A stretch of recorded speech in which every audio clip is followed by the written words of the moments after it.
banyak yang mengatakan ini by design. Sudah ada nama yang sudah dititipkan untuk ini menjadi komisioner sekarang. Tolak uangnya, laporkan orangnya. Mau perangkat Bawaslu, tingkat pusat sampai tingkat kecamatan, maupun KPU, diatur oleh dua organisasi besar. Apa itu? Yaitu dua organisasi keagamaan. Celaka, biarkan generasi kami ini akan punah menjadi fosil dengan seluruh kesalahan. Mari kita bangun tata demokrasi dan bangsa kita dengan meninggalkan kesalahan itu. Di pemuda letaknya. Semangat itu ada di letaknya. Jangan menjadi pemain kecurangan seperti generasi kami.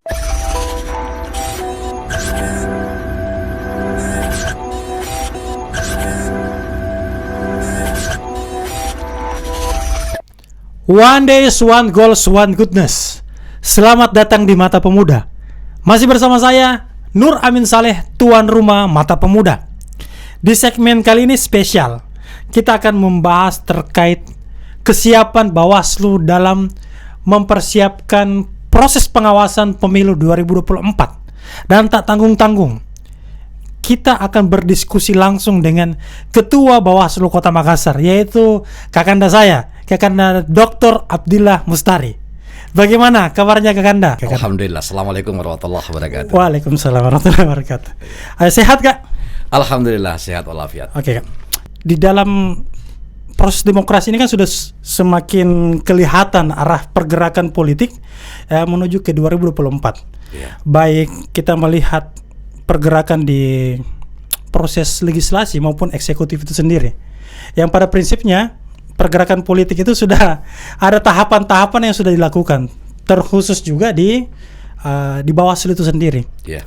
Kita lihat bagaimana sih Bawaslu untuk menjaga integrasinya, Kak. Karena selalu saja kan pasti banyak kelompok-kelompok di luar sana yang pesimis terkait perangkat-perangkat demokrasi yang tercipta, termasuk Bawaslu juga. Baik, kita sekarang ini era yang saling mencurigai. Kenapa bisa? Iya, karena semuanya dicurigai bermain. Ya. Termasuk yang katakan Bang Tommy tadi bahwa ketika proses tahapan pemilu banyak orang yang bertanya tentang integritas Bawaslu. Iya. Sementara dalam proses perekrutan kami menjadikan bahwa integritas adalah harga mati. Dan ketika ada orang yang kemudian tercederai integritasnya, itu tidak ada kata maaf bagi kami. Maka ketika kami melakukan tugas-tugas pengawasan dalam tahapan pemilu misalkan ini, iya, itu kan DKPP sebagai salah satu penyelenggara juga melihat bagaimana bentuk penyelenggara dalam melakukan tugasnya dalam tahapan pemilu. Iya. Ya, jadi kalau masyarakat meragukan tentang integritas Bawaslu, laporkan saja ke DKPP. Ya, dan ketika ada penyelenggara yang tercederai integritasnya, iya, maka sepanjang regulasi belum berubah ini sampai hari kiamat tidak bisa menjadi penyelenggara. Oh seperti gitu ya? Iya, karena kita kan jejak digital kita kan sudah bukan main, Pak. Benar. Nah, ketika ada yang tercederai di integritasnya, maka ada rekam jejak.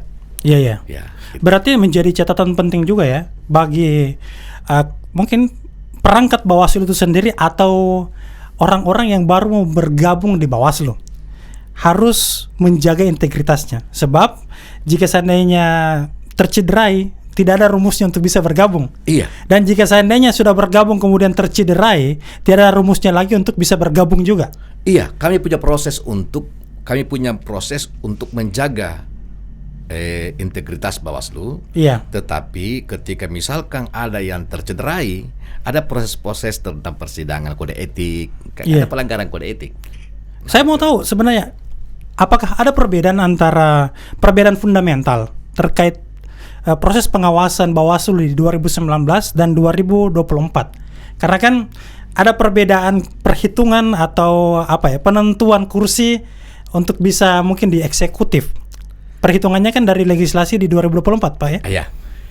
Tahapan yang kita lakukan sekarang ini tidak jauh berbeda dengan tahapan 2019. Iya. Kenapa? Karena undang-undangnya sama.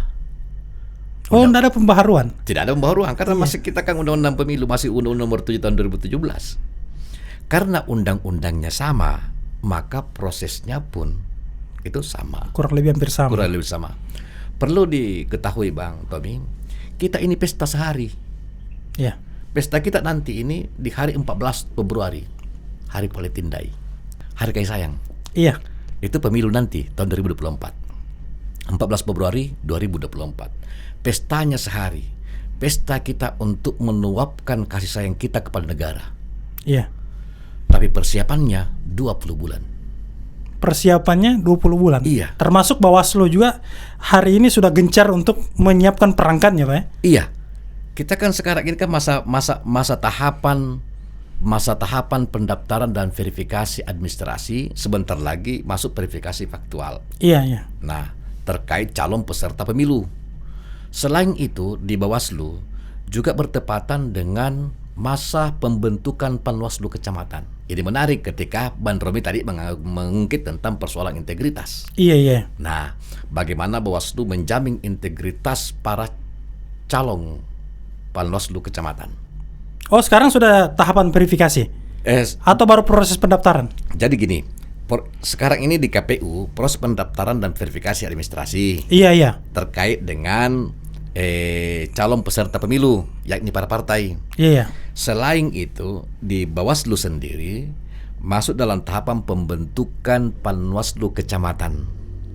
Nah, di tubuh kami sendiri ada proses perekrutan atau pembentukan Panwaslu Kecamatan atau pengawas pemilu tingkat kecamatan. Oke. Iya. Kalau khusus kita masih bicara integritas ini, Siap. Kekanda.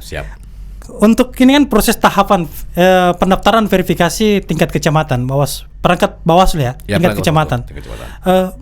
Khusus atau strategi di Bawaslu Kota Makassar itu menjaga integritas proses pendaftaran dan verifikasi tersebut. Iya. Mungkin ada hal yang lebih spesifik bisa dijelaskan? Iya, kami mensyaratkan bahwa calon Panwaslu Kecamatan ini itu tidak berafiliasi pada partai politik tertentu.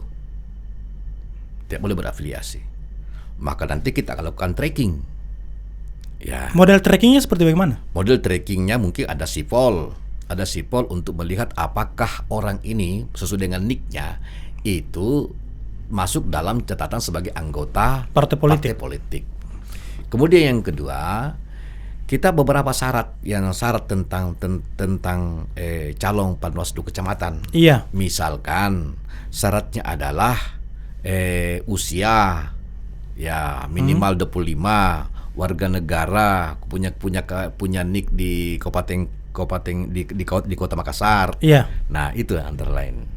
Kalau yang lebih itu kan kalau sipol itu sudah lumayan, apakah itu apa ya? Sudah kuat atau perlu tambahan lagi untuk memverifikasi itu? Nah, satu lagi, kami membuka kepada masyarakat untuk memberi tanggapan kepada calon Panwaslu Kecamatan. Gitu. Jadi berarti kalau seandainya sudah dinyatakan lolos tingkat kecamatan, tapi ada pelaporan si orang ini atau oknum ini terlibat di proses politik praktis atau mungkin terlibat dari hal-hal lainnya, berarti bisa berpotensi untuk dicoret. Semuanya kan punya proses. Iya. Jadi kita melakukan klarifikasi terhadap itu.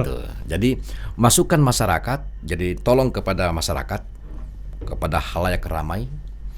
Nanti insya Allah di tanggal 17 kami akan melakukan pengumuman terhadap hasil pemeriksaan administrasi terhadap calon Panwaslu Kecamatan. Dan itu akan dibuka kepada seluruh khalayak dan mohon tanggapan masyarakat. Siapa orang ini diprofil di kecamatannya? Bagaimana track recordnya? Benar tidak dia imparsial? Jangan sampai dia berafiliasi kepada partai politik. Jadi saya pertegas ya, para pemudaism dan khususnya semua masyarakat di seluruh Indonesia, jika seandainya ingin ikut berpartisipasi menjaga integritas Bawaslu, di tanggal 17 ikut pantau pengumuman hasil seleksi tahap awal tahap awal administrasi Bawaslu Kecamatan.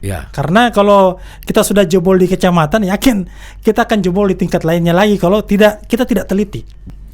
Jadi kita berharap ini mudah-mudahan teman-teman memiliki yang tergabung dalam dalam Panwaslu kecamatan memiliki integritas, memiliki memiliki semangat juang, karena perbaikan demokrasi bangsa ini butuh pelibatan oleh semua pihak. Nah, pelibatan semua pihak, dan perlu ketika mengatakan misalkan kenapa 25 tahun minimal, selain karena diatur dalam regulasi terkait dengan usia Panwaslu kecamatan, Iya. juga menjadi pertimbangan, mungkin menjadi hikmah, mencari hikmahnya. Kenapa sampai 25? Karena di usia itu adalah usia kematangan untuk berpikir dan bertimbang terhadap apa yang dihadapi, masalah apa yang dihadapinya, mampu menjadi wasit yang baik. Karena susah itu Bun Rumi. Kalau wasit bermain, Iya. susah itu. Benar. Takkan mungkin ada permainan yang fair kalau wasitnya bermain. Nah, kita Bawaslu, kita perangkat pengawas pemilu, mutlak untuk menjadi wasit yang berintegritas untuk menghasilkan pemilu yang bermartabat. Di tanggal 17 nanti semua peluang untuk memantau itu dibuka, dan saya butuh ini sebenarnya kisi-kisi. Ciri-ciri orang yang akan diterima menjadi perangkat Panwaslu kecamatan itu, khususnya di Kota Makassar, apa yang menjadi yang paling penting? Yang paling penting antara lain, saya selain dengan integritas Benar, tadi, ya. karena itu yang menjadi syarat utama. Kemudian kemampuan untuk menjalankan tugas dan fungsinya sebagai pengawas pemilu di tingkat kecamatan. Iya. Ya, kemampuannya itu antara lain dia memahami regulasi. Tetapi itu nanti kita akan berikan pemahaman. Ada bintang tersendiri terhadap regulasi yang ada. Iya. Cara-cara pengawasan, cara-cara penindakan. Baik, penindakan kan ada kami dua. Penindakan adalah penanganan pelanggaran dan kemudian penyelesaian sengketa proses. Tetapi yang lebih penting juga adalah berupaya untuk melakukan pencegahan. Pencegahan itu kan butuh gerakan masif, mencegah orang untuk melanggar. Iya. Memberi orang pengertian untuk melanggar, butuh kedekatan. Itu artinya pengawas kecamatan adalah orang yang direkeng, yang dihitung di masyarakatnya. Bagaimana bisa menjadi pengawas yang baik kalau perkataannya tak mampu didengar oleh masyarakatnya? Benar. Iya. Berarti selain integritas, dia adalah orang yang paling minimal dikenal baik di kalangan masyarakat. Di kalangannya. Dan itu juga nanti di tracking juga. Iya. Kita kan tracking. Oh begitu, Pak? Iya. Kita tracking bagaimana postingannya di media sosial. Benar. Bagaimana kerja-kerjanya selama ini, bagaimana dia berkumpul di warkop mana, kan begitu. Kan kita tracking semua. Sampai situ. Iyalah. Berarti administrasi yang dimaksud itu bukan sekedar kertas yang Ya kan tahapan kita begini, Pak Antumi. Tahapan kita begini. Tahapan pembentukan Panwaslu kecamatan ini bermula adalah pendaftaran dan penyerahan kelengkapan berkas administrasi. Iya. Setelah itu kita akan melakukan CAT. Dari sekian banyak orang kita ambil 6 tiap kecamatan. Tiap kecamatan 6 orang tiap kecamatan ini kemudian kita wawancara. Iya. Untuk mengambil 3. Ya, jadi prosesnya panjang. Dari proses 6 ini sudah mulai di tracking semuanya. Ya, tracking. 6 ini tracking. Ya makanya saya pikir tidak mungkin kan semua yang daftar Tidak kita mungkin. tracking. Tapi saya tertarik sekali sebenarnya terkait tracking ke menelisik masuk ke sosmednya, pergaulan kehariannya dan seterusnya. Ya kan semuanya klarifikasi, Pak. Iya. Jadi kita klarifikasi bagaimana kesehariannya, kemudian karena dilampirkan data riwayat hidup, Iya. dilampirkan riwayat organisasi, kemudian sosial media kan kita sekarang bebas untuk melihat sosial media orang. Iya. Ya, kemudian aktivitas keseharian. Iya. Nah itu. Di luar sana Kak, di banyak diskusi-diskusi kami selalu menjelaskan tentang bahwa mau perangkat Bawaslu tingkat pusat sampai tingkat kecamatan maupun KPU itu hanya terkonsolidir atau diatur oleh 2 organisasi besar. Apa itu? Yaitu 2 organisasi keagamaan. Katanya kalau tidak ada rekomendasi dari keduanya, itu nonsens untuk Anda bisa menjadi komisioner. Baik. Jadi tidak ada rekomendasi dari organisasi itu. mendaftar di Bawaslu, mendaftar di Panwaslu Kecamatan, tidak melampirkan rekomendasi dari organisasi itu. Jadi itu tidak benar. Tidak benar. Karena selalu berkembang, Kak. Jadi gini, setiap kita diskusi mengatakan dari mana? Dari mana? Rekomendasi mana? Iya.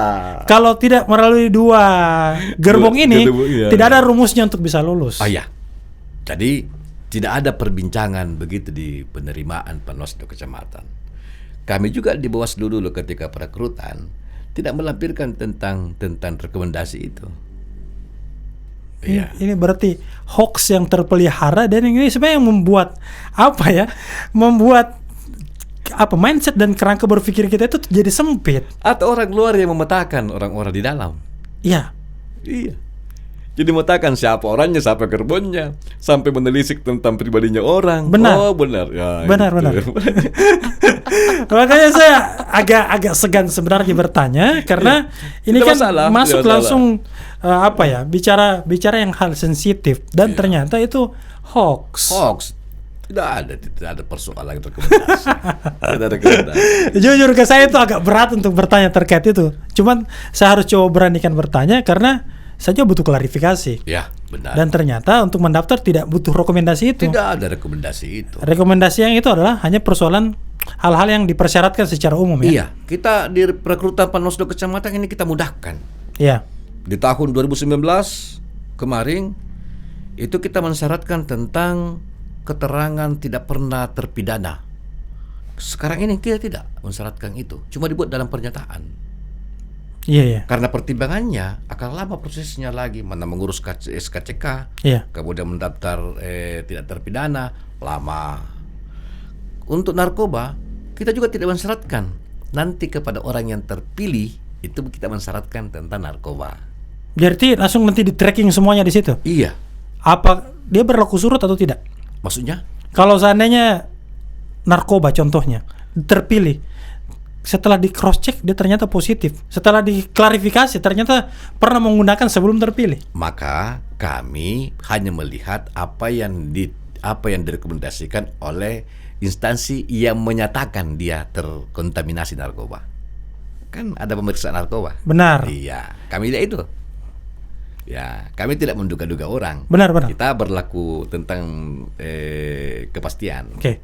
Berarti saya sudah tangkap beberapa poin sebenarnya. Selain integritas, yang dilakukan tahapan ini juga efisiensi. Pihak Bawaslu tidak repot-repot semua di tracking ya. Ya. Tapi yang sudah mencapai sudah mau masuk finish, ya, itu yang diperiksa. Ya, diperiksa. Kenapa? Karena kita sangat betul untuk menjadikan integritas sebagai hal yang mesti itu ada di kalangan pengawas pemilu. Oke. Terkait persoalan, saya dengar juga beberapa komisioner yang di periode sebelumnya. Ya. Saya dengar ada pertimbangan khusus untuk para komisioner sebelumnya yang mendaftar kembali. Nah, untuk perekrutan Panwaslu Kecamatan ini Iya. dulu bedanya 2019 kemarin. Iya, Kak. 2019 kemarin setiap pendaftar yang dinyatakan lulus administrasi itu mengikuti 2 tes. Tes tertulis dan tes wawancara sekaligus. Iya. Semuanya. Kalau kami sekarang tidak. Sekarang yang mengikuti wawancara adalah orang yang lulus tes tertulis. Ya, itu bedanya. Itu artinya boleh jadi pengalamannya dulu, orang yang berpengalaman dahulu itu terpotong ketika tes tulis. Oh, begitu. Iya. Karena kita berupaya untuk seobjektif mungkin. Ini loh orang, jangan sampai ada asumsi mengatakan ini adalah by design. Iya, karena memang bahasa itu yang selalu bergulir. Iya. Saya selalu menyampaikan karena kita Mata Pemuda itu melihat semua apa yang menjadi perbincangan di beberapa tempat, dan termasuk kenapa kita mendiskusikan tentang tahapan verifikasi, karena kami butuh klarifikasi juga bahwa banyak yang mengatakan ini by design. Sudah ada nama yang sudah dititipkan untuk ini menjadi komisioner tingkat kecamatan. Kita berupaya untuk akuntabel mungkin. Iya. Kita buka sistem yang diterapkan oleh Bawaslu RI untuk diterapkan oleh Bawaslu Kabupaten Kota.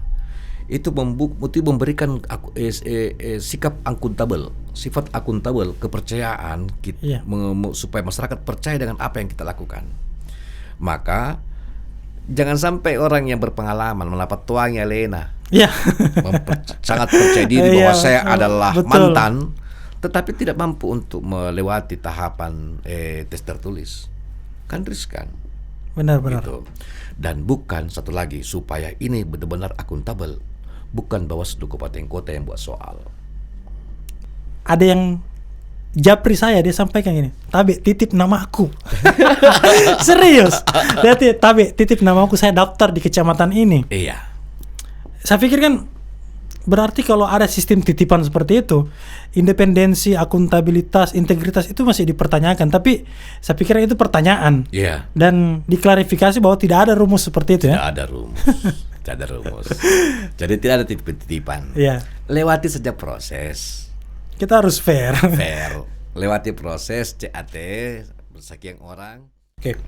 Mungkin di tahapan-tahapan itu sudah sangat real, sudah kita mengklarifikasi bahwa tidak ada yang namanya titipan-titipan, Ya. tidak ada namanya rekomendasi yang Tidak berseliweran. ada. Tidak. Karena jujur Kak, saya selalu ini saya ulangi lagi, di kelompok pesimisme itu banyak lahir di warung kopi. Ya. Melahirkan banyak persepsi, kemudian menggunting proses demokrasi yang baik dengan asumsi-asumsi yang menyudutkan penyelenggara pemilu itu sendiri, termasuk Bawaslu. Iya. Mungkin sulit untuk mengatakan kepada masyarakat percaya kami. Iya, Iya. mungkin sulit. Tetapi kami berupaya untuk menghadirkan diri untuk patut dipercaya oleh masyarakat. Kami juga tidak mampu untuk mengatakan percaya, saya percaya, tidak bisa. Tapi silakan Bapak Ibu sekalian, masyarakat khalayak, untuk menjadi mata dan telinga Bawaslu ketika melihat pelanggaran sebagai sumbangsi minimal melihat dan mendengar apa yang menjadi pelanggaran yang terjadi, laporkan ke Bawaslu, dan kemudian kita kawal sama-sama, masyarakat kawal sama-sama, perhatikan sama-sama dengan proses-proses yang dilakukan oleh Bawaslu. Dengan kesiapan Bawaslu per hari ini Kak, Ya. kira-kira bagaimana Kakanda itu bisa membaca proses kontestasi yang dilakukan di 2024? Apakah optimis bisa adil dan seadil-adilnya dan terawasi dengan sebaik-baiknya? Kami optimis, Sangat optimis ya? sangat optimis dengan perangkat-perangkat yang ada. Apalagi semangat di Kabupaten Kota ini adalah semangat yang ditularkan dari Bawaslu hierarki ke atasnya. Iya. Bawaslu RI, Bawaslu Provinsi, Bawaslu Kabupaten Kota. Dan kami juga mempunyai kewajiban untuk menularkan semangat ini kepada Panwaslu Kecamatan. Iya. Sampai ke bawah di tingkat ad hoc. Oke, kemarin Kak, ada isu yang berseliweran terkait satu ketua partai tingkat wilayah Iya, itu menyatakan tentang siap melakukan kecurangan. melakukan kecurangan. Apakah itu masuk dalam pelanggaran pemilu? Kita belum karena belum ada peserta pemilu. Oh Ya. gitu. Yang menjadi masalah adalah ucapan tokoh partai Iya. untuk mengajak curang sebenarnya tidak elegan. Saya pikirnya itu hanya guyonan saja dan lelucon, tapi orang akan memaknai bahwa bahasa yang dikeluarkan itu adalah satu indikasi yang memang nanti akan mengarah ke situ. Dan kami siap mengawasinya. Dan kami siap melakukan penanganan pelanggaran. Kami siap melakukan pencegahan terhadap pelanggaran itu. Iya. Iya. Jadi tidak ada proses terkait bahasa yang statement yang dikeluarkan oleh ketua partai tersebut dikarenakan belum ada peserta pemilunya. Ya, belum ada peserta, belum ada penetapan peserta. Oh gitu. Ya, walaupun yang bersangkutan adalah partai parlemen tersebut. Betul. Iya. Oke, terkait ini keterlibatan pemuda, organisasi pemuda, organisasi kemasyarakatan dalam turut serta membantu Bawaslu, mungkin Bawaslu RI, kabupaten provinsi, kabupaten kota, bahkan Panwas kecamatan untuk turut serta menegakkan ini. Wow, saya paling bersemangat ketika bicara dengan pemuda. Iya. Ruang apa yang diberikan, Kak? Oke. Setiap momen Iya. kami selalu mengajak pemuda untuk terlibat dalam pengawasan partisipatif. Pengawasan partisipatif boleh jadi tidak masuk dalam perangkat Bawaslu. Iya. Boleh jadi tidak masuk karena berapa orang, 3 orang. Betul. Tapi semangat, kalau dalam agama, mohon maaf Tommy, saya Iya. beragama Islam. Saya dalam agama ada mengatakan ta'muruna bil ma'ruf wa tanhauna 'anil munkar. Ibarat seperti kepin mata uang, mengajak kepada kebaikan dan mencegah kemungkaran. Tak bisa dipisahkan. Maka letaknya pemuda adalah kalau ada pelanggaran, bilang-bilang, laporkan, jangan menjadi pelaku. Iya. Saya coba anggaplah begini, saya meletakkan usia saya jauh dari Bang Romi. Iya. Oke, Bang Romi tahu dengan generasi saya. Kalau saya tanya Bang Romi, generasi mana? Kalau tunjuk saya, kalau generasi saya, generasi siapa yang paling banyak korup? Generasi saya kan? Iya. Saya. Generasi saya yang paling banyak money politik. Iya. Generasi saya atau generasi Bang Romi? Masih generasi sama. Ya, generasi saya. Saya katakan kepada pemuda, kalau anggaplah representasi pemuda Bang Romi. Siap. Ya.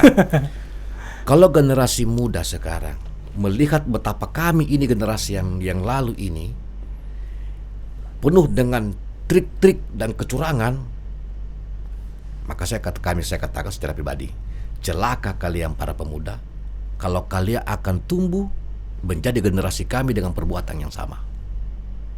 Celaka, biarkan generasi kami ini akan punah menjadi fosil dengan seluruh kesalahan. Mari kita bangun tata demokrasi dan bangsa kita dengan meninggalkan kesalahan itu. Di pemuda letaknya. Semangat itu ada di letaknya. Jangan menjadi pemain kecurangan seperti generasi kami. Luar biasa. Iya. Ini podcast ini sangat luar biasa bagi saya, Kak, karena sangat banyak ilmu yang saya dapatkan dan nasihat yang sangat luar biasa. Sifat seri saja. Kebetulan saya pernah menjadi pemuda seperti Bang Siap. Romi. Kalau kemarin semua orang kenal namanya serangan fajar, jangankan serangan fajar, juga sekarang serangan duha, sakit pagi-pagi. Iya. Gitu kan? Benar-benar. Ya. Maka kalian anak muda, jangan pernah untuk terkontaminasi dengan hal itu.